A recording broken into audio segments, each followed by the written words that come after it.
Salve, salve galera, aqui é o Renan, da Win Studio. Tô com meu parceiro Alex Rambo, psicólogo esportivo, para o segundo episódio do Tudo Além do Esporte podcast. Hoje a gente vai falar sobre temas muito importantes e muito evidentes hoje em dia no esporte. E eu gostaria de começar o nosso episódio de hoje dando o gancho final do último podcast, que seria o burnout no esporte. Gostaria que o Alex começasse dando essa opinião, já que ele é o especialista na parte mental aqui dos atletas. E o que você pensa sobre o tema, Alex, hoje em dia? O que você acha que está mais em evidência hoje sobre o burnout? Vamos lá. É um tema bem polêmico, de certa forma, dentro do esporte, né? Muitas pessoas hoje nem visualizam o burnout como uma doença de saúde mental que está presente, né, dentro do esporte, porém, a gente tem inúmeros casos, inclusive acho que depois da Olimpíada a gente visualizou isso de uma forma muito mais palpável, né, quando a Simone Biles trouxe, né, isso para dentro do mundo da ginástica, mas também para dentro do mundo olímpico do esporte e tal, onde ela sofreu de burnout e abandonou por um tempo, né, as competições. E é engraçado, né, que a partir do momento que a pessoa visualizou isso, entendeu sobre isso e aí buscou essa ajuda, ela ficou de fato um tempo afastada e que bom que ela ficou, na minha opinião, né? É, no retorno dela, ela destruiu, né? Então, será mesmo que o burnout é brincadeira? Será que o burnout é um mimimi, que as pessoas falam por aí? Será que a saúde mental é um mimimi, como muitos também falam por aí? O burnout é um esgotamento, né? Para explicar assim a grosso modo para quem está ouvindo e assistindo a gente, o burnout ele é um esgotamento dentro da organizacional, por exemplo, né? A gente fala que é um esgotamento profissional, né? Onde a pessoa está cansada do contexto, da rotina, da pressão, enfim, de tudo. E aí, de fato, ela desenvolve burnout, né? Como a gente já viu inúmeros atletas, como a gente citou a Simone Biles aqui agora. E esse caso, para mim, é um caso assim que a gente consegue visualizar o burnout de uma forma bem ampla, né, dentro do esporte e de uma forma, de certa forma, até bonito de se ver esse retorno, sabe? A forma como ela retornou, a forma como tudo aconteceu, onde ela escolheu, de fato, prezar pela sua saúde mental para depois em tese, poder entregar ainda mais rendimento, ainda mais performance. E claro, pode ter certeza, ela desenvolveu o burnout, ela tratou o burnout, ela voltou para o esporte, mas hoje, mesmo depois de ter superado o burnout, ela ainda continua fazendo psicoterapia, né? Inclusive 2 vezes por semana. Então, óbvio, uma atleta de alto rendimento, de alto escalão, de um país muito bem desenvolvido dentro do esporte, principalmente em esportes individuais, né? Mas ainda assim, eu gosto muito de trazer esse tema à frente, inclusive, só um dado assim, mas o tema do meu TCC na faculdade foi sobre burnout, né? Foi sobre compreender isso dentro de uma organização naquela época, mas dentro do burnout, porque, querendo ou não, às vezes até a gente pode entrar em alguns episódios. Cara, eu acho que o primeiro passo é compreender que você está dentro desse processo. Quando talvez tenha alguns sinais mais claros que o Alex pode estar comentando pra gente, mas é, que a própria Simone, relatou, que é a ansiedade, o nervosismo excessivo pré-competição, alguns outros detalhes que Cansaço extremo. falta de concentração, falta de foco. Então o primeiro passo para tu resolver um problema é tu criar consciência dele e Exato. entender que também vai passar por esse processo como se fosse uma lesão. Como se fosse uma lesão, é um processo que você precisa tratar, não negligenciar, não tratar como de forma banal e que você pode voltar após isso, após essa lesão, após um problema psicológico que você tem dentro do esporte, da performance, e voltar ainda melhor e desempenhar o seu esporte, enfim, da melhor maneira possível. Eu creio que ela fez isso com maestria e ela hoje é uma das representantes da saúde mental no esporte, Exato, né? isso. Cara, isso é muito bacana. Até porque ela trouxe à tona, né? E Isso já existe, né? A gente pode sim, frisar que é um tema que existe, pô, desde 1900, sei mano, muito lá. tempo, muito Só tempo. que a galera tratava de maneira banal Ou não levava isso pra mídia. exato, e pegar uma top 1 do mundo em plena Olimpíada e, tipo, ter essa atitude de meter o foda-se mesmo e falar, pô, tô cansada, Exato. preciso descansar, preciso de um tempo. E vou desistir de competir em alto nível por um tempo. Cara, Cara, é muito difícil falar isso. não, é absurdo. É muito difícil. Tem que ter uma força mental absurda, até porque o ciclo olímpico é muito curto pros atletas. Exato. Então, tipo, É, jogou fora uma chance de, tipo, da vida de... e sem contar que ela tava no seu auge, né? Ela vinha num ganho absurdo de medalhas, de competições, de reconhecimento também. E sem contar que ela era uma... Ainda é, né? Mas naquele momento ela era uma das melhores e maiores representantes do país dela, num geral dentro do esporte, né? Na comunidade feminina também, inclusive, né? Uma das maiores inspirações para milhares de atletas femininas que a gente tem não só na ginástica, mas em outros esportes, né? Pela mulher, pela força, né? Pela forma como ela visualiza o esporte, como ela visualizava o crescimento do empoderamento também feminino dentro do esporte, dentro de um país que, querendo ou não, de certa forma, não só os Estados Unidos, mas inúmeros países, né? A valorização do esporte masculino, ele é muito mais visível do que feminino. Então, trazer isso à tona também para ela é muito importante. E daí, imagina a pressão que se sentia quando ela decidiu e falou assim, não, a partir de hoje eu vou cuidar de mim, da minha saúde mental e eu não vou mais competir. Por hora. E foi legal o apoio também do público masculino dos Estados Unidos. Eu lembro que o LeBron James, que estava participando da Olimpíada, também deu total apoio. O Michael também. Outros atletas homens da delegação estadunidense apoiaram ela, e isso também é bacana. E eu vejo que o apoio entre atletas no esporte, de outros segmentos, enfim, é maior entre os próprios atletas do que o pessoal que, tipo, tá do lado de fora, que podia ser, pô, se colocar no lugar do atleta e ver que ele tá sofrendo e que vê que é difícil. Não, pô, ela Sabe ganha por que isso milhões, acontece? ela é obrigada a competir. Sabe por que isso acontece na maioria das vezes? Porque vamos supor que eu e você jogamos no mesmo país dentro de uma competição específica. Aí você vem à tona com um dado, enfim, uma coisa que você tá sentindo, daí eu que tô aqui penso, putz, cara, passei por isso em algum momento e não falei sobre. E ninguém me ajudou. Então eu vou estender minha mão. Isso acontece muito na área esportiva, muito mesmo. E não só sobre burnout, mas sobre várias questões, ansiedade, depressão, enfim, inúmeras coisas dentro do esporte. O vínculo de atleta para atleta, cara, ele é muito forte. Talvez tu tenha até vivido isso quando tu jogava, assim. Então, isso gera um pouco. E a pessoa que tá lá fora, sentada lá só assistindo, ela não quer saber se você tá bem, se você tá mal, se você perdeu um familiar ou não, talvez, se você tá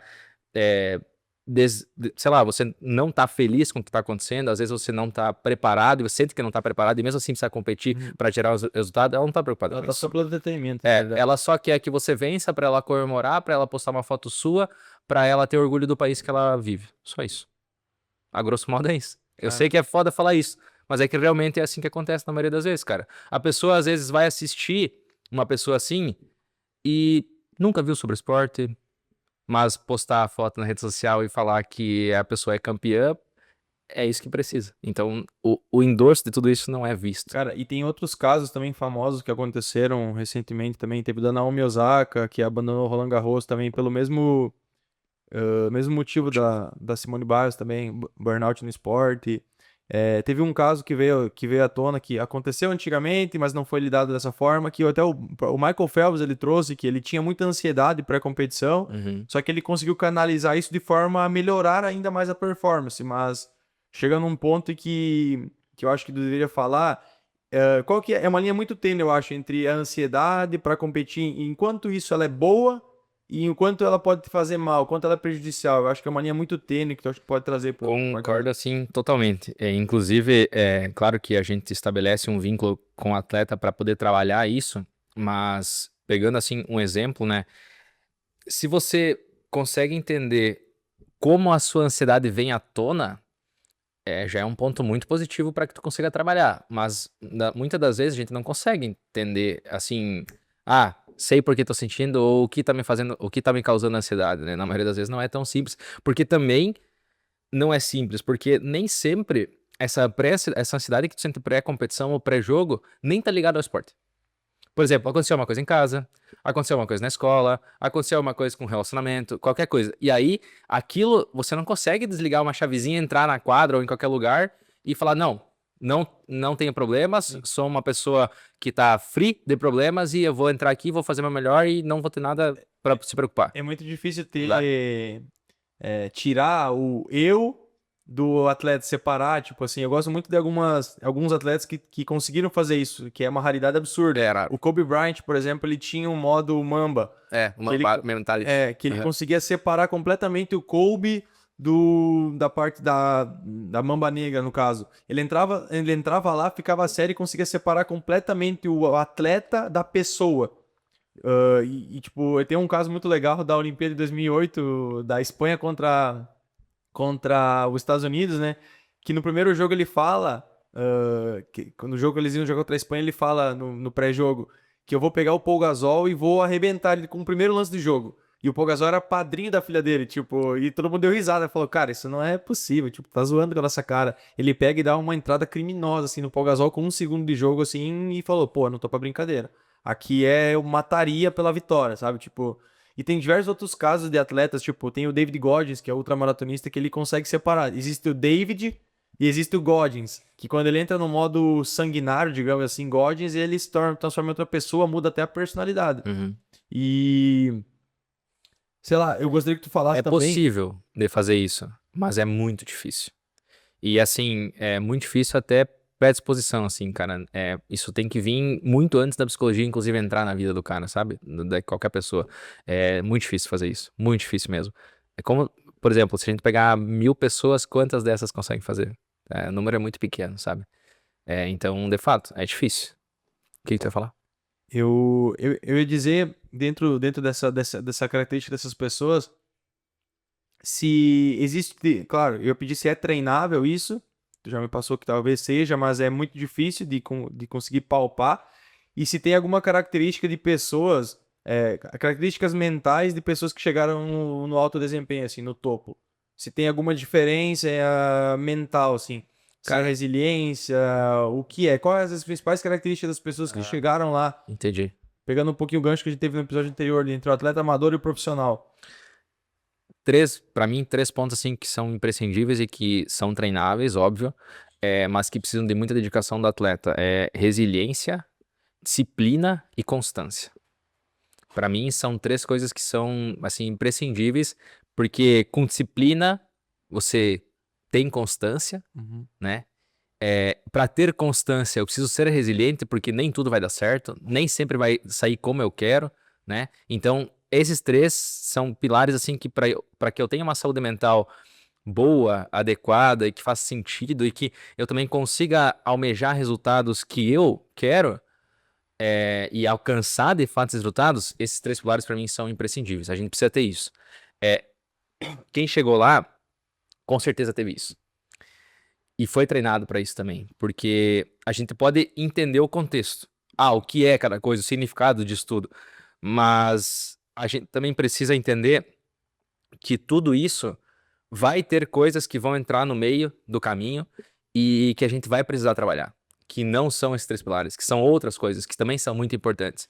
Mas se a gente pudesse linkar 3, assim, essenciais que precisa trabalhar o tempo inteiro, são esses 3. Com certeza. E, óbvio, a gente, cada um é diferente e tal, a gente sabe disso também. Pode ser que você seja muito resiliente, mas pode ser que você não consiga manter constância, por exemplo. Então, se você é muito resiliente e compreende isso, a gente vai não deixar a resiliência de lado, mas vai trabalhar muito mais forte na constância e como a gente vai fazer para que tu tenha a maior constância possível, junto com a resiliência. Ela meio que serve daí de apoio, Sim. mas a gente trabalha mais onde está defasado, né? Onde é que tem mais, onde a gente mais precisa trabalhar. Então a gente faz isso primeiro e aí depois a gente engloba todo o contexto. Mais uma coisa também que é muito importante, e vou puxar esse gancho trazendo o que a gente falou sobre ansiedade anteriormente, que é como o atleta faz para que a sua mente não o sabote em inúmeras questões. Por exemplo, quando tá sentindo pressão, quando tá com ansiedade, quando tá com medo sobre o adversário, sobre a competição, ou enfim, sobre a sua preparação. Porque tudo isso, a ansiedade, o medo, a pressão, a gente pode trabalhar para que, claro, lembrando que tem essa linha tênue que tu falou antes, mas trabalhar para que isso seja um combustível para que o atleta performe melhor. Mas ainda, claro, se houverem episódios muito grandes de tudo isso, medo, pressão e principalmente a ansiedade, é preciso trabalhar isso fora da competição. Antes dela, ou se a gente surgir isso dentro da competição, poder trabalhar depois da competição para poder entender. Porque nem sempre é sobre a competição em si. Mas, como eu falei, é sobre o contexto. Então, para que a mente não sabote o rendimento e a performance do atleta durante as competições, durante os jogos, enfim, é importante que a gente faça o trabalho pré, obviamente, mas também que possa fazer essa avaliação depois para entender se essa ansiedade, se esse medo, se essa pressão, ou o que for, veio mesmo do momento competitivo, ou se ele já estava instalado no atleta antes, ou se aconteceu um fato dentro da competição, às vezes quando é uma competição de mais dias, ou enfim, ou até mesmo dentro de um tempo específico, que resultou e trouxe à tona esses sentimentos. Uma coisa que eu vivi no esporte e que eu vejo muito sobre, que o pessoal fala que tem o termo que é ser o leão de treino. Uhum. Entre que a galera tá no treino, arrebenta, consegue desempenhar 100% e chega na competição, às vezes o atleta não consegue render, ou tem medo, ou enfim, não consegue desempenhar da melhor forma possível o esporte. E uma coisa que eu vejo isso também, trazendo um pouco para a área da físio, é na questão da dor. Uhum. O atleta, às vezes, ele não. A dor, como a própria Organização Internacional do Estudo da Dor relata, a dor é uma experiência subjetiva que pode ou não estar correlacionada com uma lesão. Às vezes a pessoa não tem lesão e tem É, dor. psicossomático. Exato. E isso é uma forma, trazendo pro gancho, que é uma forma de autossabotagem. Às vezes o atleta, quando ele sai, ele é retirado da zona de conforto dele, o cérebro dele começa a criar barreiras para trazer ele de volta para a zona de conforto. Tipo, eu tenho dor, Uhum. eu tô com medo, eu não sei lá, acontecem Um coisas. exemplo prático, tipo, vamos pegar um atleta de vôlei, por exemplo. Ele é ponteiro. E aí, por opção do técnico, ele precisa jogar de central. Muito diferente, completamente. Aí ele começa, tô com dor nas costas. Tô não sei o quê. Por quê? Ele não quer jogar de central, ou ele não é confortável pra ele. Então é mais fácil ele trazer, e às vezes, e assim, de forma inconsciente, inclusive, tá? Essas falas, elas vêm assim, não tipo, eu tô pensando e vou falar isso, mas elas realmente saem no decorrer do processo de troca ali, por exemplo. E é uma coisa simples, né? Foi uma opção e tal, enfim, mas aí, de forma que nem existe uma lesão propriamente dita, mas vem à tona como se houvesse. Cara, e também outros casos que eu acho que se correlacionam com isso, de repente é a troca de ambientes. Tipo, o atleta sai do Brasil, vai para outro continente, Sim. vai jogar na Europa, vai jogar na Ásia, e acaba tendo outra cultura, tendo que se envolver com outra cultura, outro tipo de alimentação, outro tipo de cobrança, clima, e não consegue se adaptar, sabe? Acaba tendo dificuldade da adaptação e se auto-sabotando, tendo que retornar pro país de origem, enfim. Isso também eu acho que é um ponto que acontece muito. De fato, acontece mesmo, até porque é óbvio, né? A gente sempre tem uma tendência muito grande a estar na zona de conforto. Fato. E quando a gente sai dela, mudanças sempre vão gerar desconforto. Indiferente de onde você esteja, com quem, como, seja na vida como atleta, seja na sua vida pessoal, toda vez que tiver mudanças, cara, mudança sempre gera desconforto. É normal e tá tudo bem. Acho que isso muda muito quando o atleta entende isso. Que a mudança vai sim, de início, gerar um desconforto nele e que ele precisa passar por isso com resiliência, né? Para que tenha uma melhor performance, para que tenha uma melhor oportunidade, quem sabe, porque talvez aqui no país não tá com uma oportunidade boa. Aí vai para outro país, tem uma oportunidade melhor. Cara, e o gancho principal disso, eu acho que a gente falou no episódio anterior, é ter metas. Ter, tipo, Total. uma grande meta. Pô, qual que é o meu objetivo dentro do esporte? Pô, eu quero. Qual é o teu? Cara, hoje em dia, os meus objetivos dentro do esporte, cara, Eu acho que eu bati alguns que eu tinha esse ano, assim, que eram micro metas, assim, claro, não... falando do esporte amador. Eu queria. Quando eu comecei a jogar futebol esse ano, eu queria ganhar um torneio só. Tipo, não interessava a categoria, eu queria, tipo, mostrar pra mim mesmo que, pô, Dá. comecei e dava pra, tipo, dentro do esporte competitivo, brigar por alguma coisa. Legal, ganhei uns torneios e tudo mais, e ainda quero continuar evoluindo, ganhar em outras categorias e tudo mais. E na corrida, cara, eu tenho muito claro pra mim que eu só quero aumentar a quilometragem, assim, não ligo. Tenho minhas metas de pace e tudo mais, mas tenho fugido um pouco disso, porque, cara, tem muito cara muito acima, sabe? Muito cara muito acima. E tá chegando numa cobrança que começa a te enjoar do esporte, sabe? E quando a gente falou um pouco sobre a desistência do esporte no episódio passado, e eu vejo, ontem tive uma conversa informal com esse paciente meu, que ele era corredor profissional. Realmente, tipo, cara, o cara era uma máquina de correr.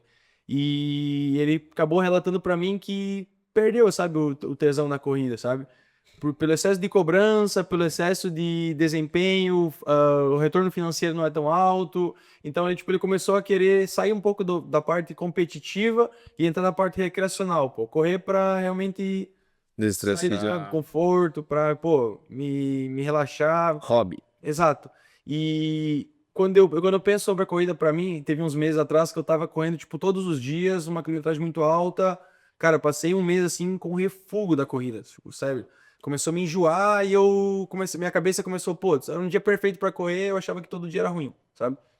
E tô sabendo lidar com isso hoje em dia com resiliência, compreendendo que é um processo, tipo, não tem problema, deixa uma semana de lado, continua treinando, fazendo outras coisas e depois volta, sabe? Sem essa pressão toda, nossa, pace, tem que baixar o pace, tem que correr. Tipo, eu tenho alguns marcos e tal, legais, mas, cara, meu objetivo final, como eu falei no episódio passado, é daqui a um ano correr uma outra maratona. Tipo, eu quero estar no 1% da população, no menor de 1%. Que hoje em dia é mais fácil a pessoa ficar milionária do que correr 42 quilômetros. Tipo, com a quantidade de negócios que podem sair, surgir, a probabilidade de pessoas no mundo correr uma maratona é menor do que a de pessoas ficarem milionárias hoje em dia. Então eu quero estar abaixo de 1%. Tipo, esse é o meu foco em tudo que eu faço na minha vida. Quero ser diferente dos demais e tentar fazer algo. E como o esporte para mim é tudo na minha vida, eu uso isso muito como regra para a vida, assim.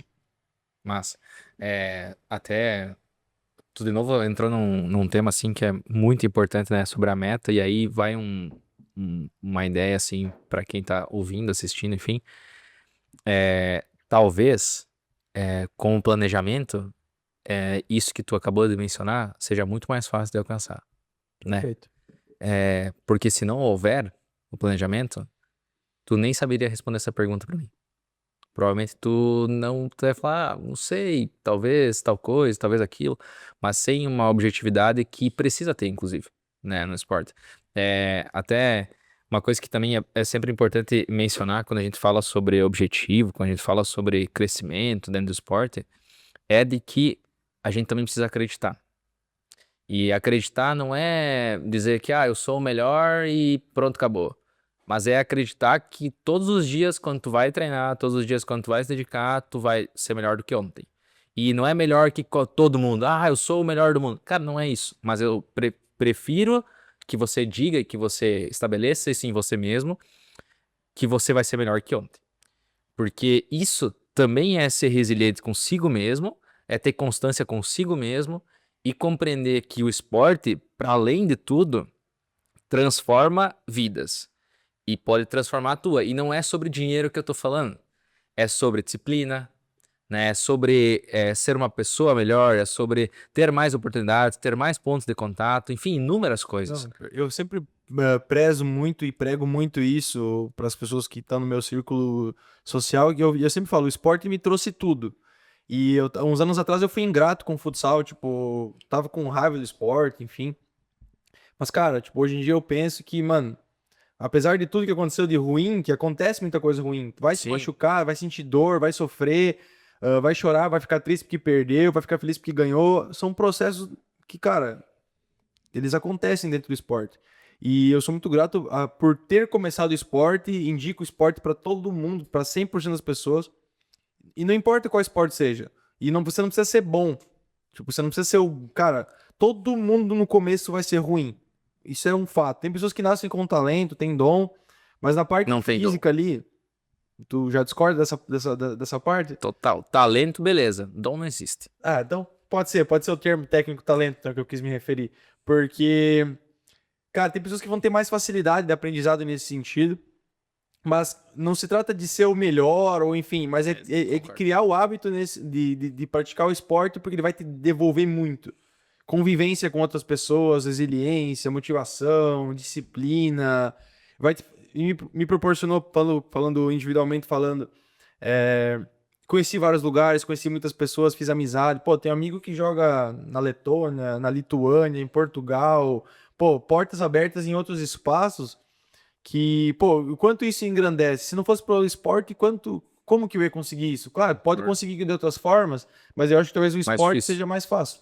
Exato, ia ser mais difícil. Eu concordo totalmente. Inclusive, é, se eu não sei, né? Mas dentro da área esportiva, dentro da psicologia de esporte, hoje eu estou em vários lugares que talvez se eu não tivesse dentro da área esportiva, eu não estaria. Uhum. Eu tenho total consciência disso, inclusive. Se eu ficasse, não que seria, não que seria impossível, mas talvez seria muito mais difícil eu atender pessoas do Canadá, da China, do Japão, dos Estados Unidos, Emirados Árabes, se eu fosse só para clínica, entende?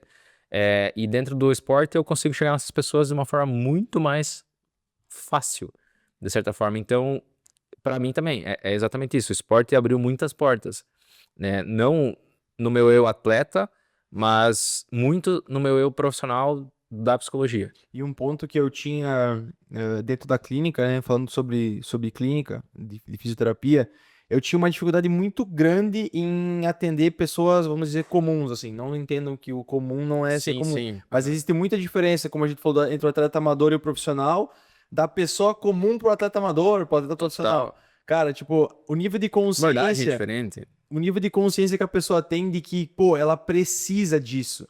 Hoje em dia a fisioterapia a gente vê muito ela como as pessoas têm negligenciado muito. Eles acham que é mais fácil consertar do que prevenir. Não só na fisioterapia, Renan. Não só. É, Pode ter certeza. cara, Cara, na psicologia é é uma exatamente cultura igual. das pessoas que, tipo, cara, e é muito mais caro tu resolver do que prevenir um problema, e seja ele qualquer coisa, financeiro, Qualquer coisa é cara, verdade. exato, qualquer coisa. Podemos abrir aqui o leque e ia ser imenso. E as pessoas, os atletas, ele tem essa consciência, pô, o meu corpo é o meu instrumento de trabalho. Eu, Esse é o ponto. eu preciso que ele seja saudável. E às vezes o senhorzinho, ou a criança, ou enfim, em qualquer ponto, ele não vê toda essa importância. Ele vê muito como custo de dinheiro e como se o retorno fosse baixo. Só que, cara, a gente só tem. A gente vive nesse corpo, a gente só tem um corpo. Ele tem que ser a nossa casa, ele tem que ser bem cuidado e bem tratado. E a nossa mente também, pô. Concordo. Faz parte, né? É uma extensão, né? Tudo isso faz parte do nosso corpo e de fato a gente tem só um. Nunca vai ter como substituir ele. Então, e isso que tu falou é muito importante e, cara, eu te digo assim com 100% de certeza que não é só na fisioterapia que as pessoas preferem resolver depois que acontece do que prevenir Uma antes. coisa sobre medicação no Exato. episódio passado. É exatamente isso. E isso é muito comum, assim. Não é normal e não deveria ser, mas é bem comum. Acontece bastante em não só. Acredito que também não seja só na área da psicologia, não seja só na área da físio, mas, cara, se a gente pegar médico, assim, quantas vezes as pessoas vão ao médico no ano, né? Pra fazer um check-up que seja, né? Pouco, muito pouco. Então, nesse sentido, a gente precisa entender que ainda há um trabalho a ser feito de educação, né? Em qualquer uma dessas áreas da saúde, poder educar as pessoas que estão aí assistindo, que estão ouvindo, as que não ouvem, as que não assistem, mas que tem que chegar essa informação também, de que a gente precisa trabalhar o pré muito mais do que o pós. E é por isso que a gente abre esse leque de projetos. É por isso que o Tudo Além do Esporte existe. Não é pra gente só Verdade. falar sobre performance. Existe a parte corporativa, como a gente fala, a parte da performance diária, de entre ser uma pessoa melhor, ser um funcionário melhor, ser um chefe melhor, poder desempenhar performance. Performance vai muito além do esporte. Toda a vida. Cara, ser uma pessoa de alta performance não quer dizer que eu seja um atleta muito bom, mas eu posso ser um chefe muito bom, posso ser um filho muito bom, posso ser Cara, qualquer um coisa. estudante muito bom. E o esporte, ele te ensina isso. É mais fácil usar a analogia do esporte para ensinar isso para as pessoas, eu vejo. E é por isso que a gente fala muito sobre esporte aqui, mas a gente pode usar esses ganchos para tudo na vida. Exato, e cara, não tem como, assim, se eu quero ser alguém melhor pra mim mesmo, eu, querendo ou não, eu tô falando sobre a minha performance, né, e ela não é sobre eu ser atleta. Eu não sou atleta, mas eu trabalho a minha performance porque eu quero ser um psicólogo melhor. Perfeito. Eu quero aumentar o meu rendimento tanto de entrega quanto rendimento financeiro. Sim. E aí, como que eu vou alcançar? Como que eu vou estabelecer o planejamento anual se eu não vou trabalhar minha performance? Aí eu vou só ter o planejamento, mas não vou conseguir executar ele. E aí vem uma coisa que é problemática, que é a frustração, né? Porque aí, beleza, eu estabeleço meu planejamento, mas eu não me fortaleço, eu não trabalho para que eu seja melhor a cada dia. E aí a chance de eu não conseguir estabelecer o que eu planejei é muito grande. E aí a gente entra com a frustração, que quebra muitas coisas dentro do nosso processo. E isso não é sobre atleta, é sobre qualquer pessoa que faz qualquer coisa. Né? É como tu falou, seja um estudante, seja um filho, seja uma mãe, um pai, qualquer pessoa. Precisa olhar sobre a sua performance, sobre a sua vida, sobre o contexto que está inserido, como você faz tudo isso. Até porque nem tudo é sobre valor de dinheiro investido, mas muito é sobre o valor que você coloca em cima da sua vida, sobre as coisas que você quer alcançar, sobre como você quer fazer isso. Isso também é tão importante quanto gerar dinheiro, por exemplo. E eu prezo muito pela performance, porque eu creio muito nisso, cara, do fundo do meu coração, assim, do fundo da alma, que a gente tem que sempre buscar a performance. Porque tem uma frase muito famosa do Flávio Augusto, que eu gosto muito, cara, que ele fala que estabilidade não existe. Que ou a gente tá melhorando ou a gente tá piorando. A gente nunca mantém. Tipo, se eu passo. E isso é muito aplicável pro esporte, pegando a parte física, assim. Se eu fico um mês sem treinar, eu não fico exatamente como eu tô. Eu piorei. Claro, Eu óbvio. piorei. Se eu fico um mês sem ler, não é que eu vou ficar. A minha inteligência vai ser sempre a mesma. Cara, eu vou piorar. O meu cérebro vai se acomodar com uma gama de informações. Exato. E quando eu buscar mais informações, ele não vai estar preparado para se adaptar a isso.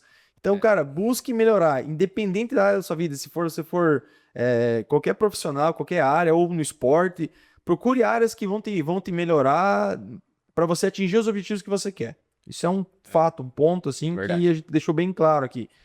Até porque se você acha que ao descansar por um longo período você vai ficar exatamente no mesmo nível, não vai. Você tem que entender que você precisa do descanso para ter uma alta performance, mas não pode usar o descanso como uma muleta para você ficar um longo período de tempo sem trabalhar alguma questão da sua vida e achar que ela vai ficar exatamente igual quando você parou, porque Cara, não vai. e cara, isso era o nosso próximo tema aqui dentro do episódio, que é qual que é o limite assim da performance? Quando que o corpo e a mente eles têm que descansar? E é uma linha muito tênue entre viver na alta performance o tempo inteiro aqui e entrar no burnout, ou viver tô sempre perto da performance tipo, desistência do esporte, queda de rendimento por excesso de treino, isso também acontece muito hoje em dia, ou por excesso de pressão psicológica. Como que a gente trabalha essa linha tênue? Tipo, pegando um pouco a parte da psicologia, eu vou falar um pouco da parte da física. Cara, a gente precisa compreender o nosso processo. Acho que essa é assim, a resposta mais básica. Porque, cara, você vai, exemplo, né? Gancho, trazer o Léo Barreto para só pra gente. Léo Barreto é um técnico aqui de São Miguel do Oeste, do Bugre Futsal, que é o clube que eu também atendo. Quando ele passa o planejamento de treinamento da semana, não tem treino todo dia. Por quê? Que o corpo precisa descansar. Exato. Se o corpo não descansar, eu não vou entregar o meu melhor rendimento possível, sabe? Eu não vou entregar, não adianta. Então eu preciso de pausas, mas claro que essa pausa não pode ser o maior tempo da minha semana. Por exemplo, eu tenho 5 dias úteis ali na minha semana. Aí 3 deles eu vou descansar e 2 eu vou treinar. Essa conta não fecha. Agora, se eu vou treinar 4 e descansar 1, faz sentido? Porque eu ainda tenho final de semana também, porque pode ter competição como não pode. Se não tiver, eu tenho 3 dias na semana de descanso. Se tiver competição, talvez eu tenha só 2. E é assim que acontece. Por exemplo, se a gente pegar uma atleta de alto rendimento de um clube grande no Brasil, quantos dias eles deixam de treinar?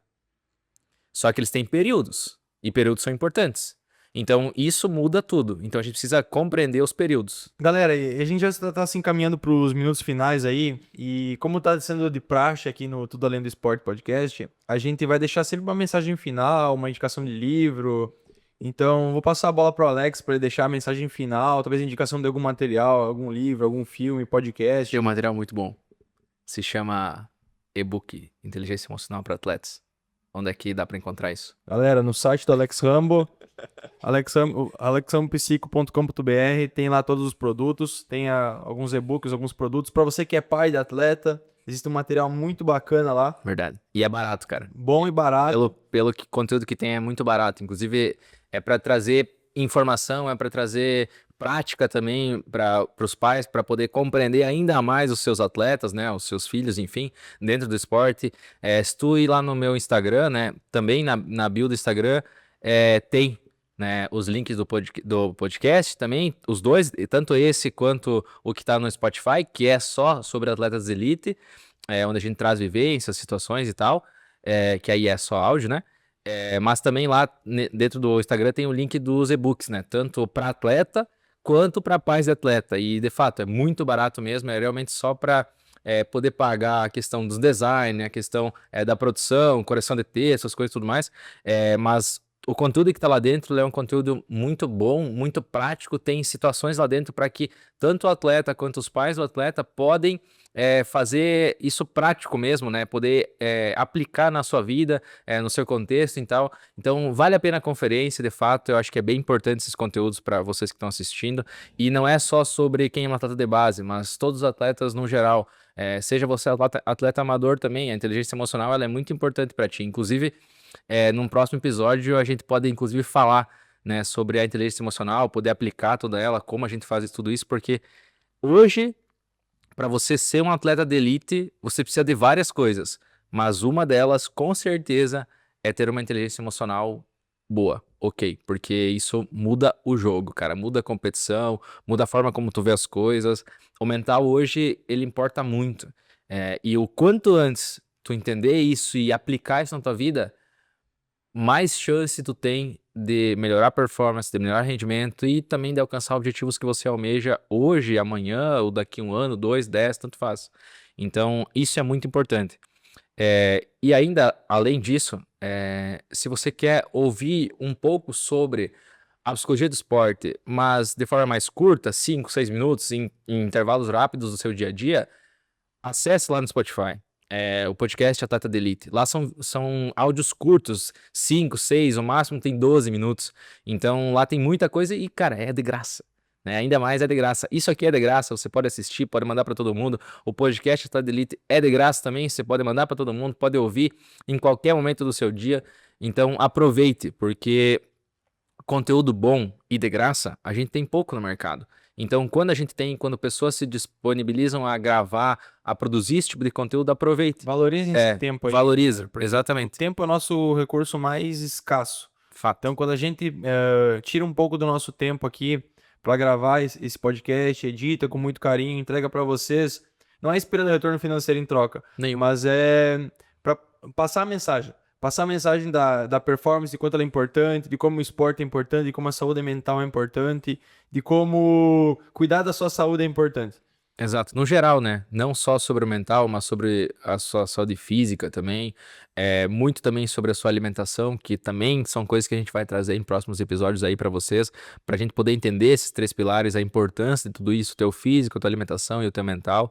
Mas continue acompanhando a gente, continue visualizando isso aqui, compartilhando com quem você acha que precisa também, às vezes ouvir não todo o podcast, mas quem sabe um pedaço, quem sabe um recorte do que fez sentido pra ti, talvez algum amigo, algum colega de time também precise ouvir essa fala para poder entender alguns contextos da vida.